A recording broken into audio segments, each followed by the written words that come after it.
Hey guys, Julianne, Performance360, just here today to give you a couple of tips on stretching your shoulders and opening up your chest a little bit.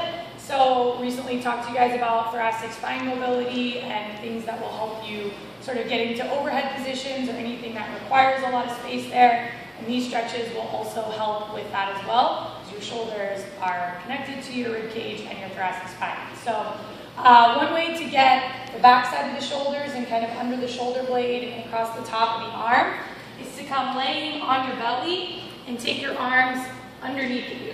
So I'm going to cross one arm in front of the other one, put my palms on the ground, and then kind of snuggle them under me, and then allow my torso to just drop onto my arms, and then let my head hang heavy so my chin is resting, and I'm just kind of dropping into that compression in the front and opening up all this space in the back.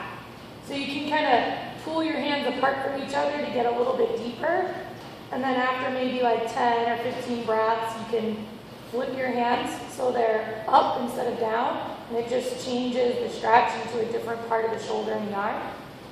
And after you spend a little bit of time on both sides, we'll get the front side of the joint. So I'm going to take my right arm and reach it right out to the side, and use my left hand underneath of me to roll onto my right shoulder and just put my head down. So you can push more to roll more and get a little more sensation. You can keep your legs stacked, or you can bend your knee and put your foot down and just kind of spend, I would say, more like 2 to 3 minutes on each side of this one, taking your time to just drop your body weight into that shoulder and let it start to open up as you breathe nice and deeply through your rib cage. And then after you do both sides of that, just come up to stand on your knees and sit back on your heels. And you can use anything here, a towel, a strap, a scarf, just like we've done before. And what you do is you take it in one hand, bring it up, hang it behind you, and then take the other hand, bring it back, and grab onto it. So you walk your hands kind of toward each other, stretch your elbows apart from each other, and we get a good stretch here through the shoulders on both sides, and even into the rotator cuff. Spend maybe like 10, 15 breaths here. This one is a little more intense, and then just switch sides. One side will be able to get your hands a little closer together than the other side, but that's totally normal. Just play with wherever you're at on either side. Spend a little bit of time there.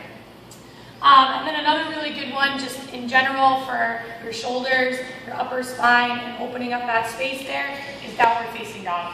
So you've been doing this a lot lately in class as a cool down. Just bring your hands shoulder width, bring your feet hip width, and press your hips up and back. Let your head drop, and try to move your hips as far from your hands as you can, and then your heels as far from your hips as you can. And you get a lot of space in there. Just kind of stay, maybe just 10 seconds, maybe 5 to 10 breaths, whatever feels best, and then come out of it and do it a couple more times. Always good to lengthen the spine and get that space into the shoulders. It'll make all that work that we do overhead or even forward or out to the sides feel a lot better. Easier mobility, more space, better movements.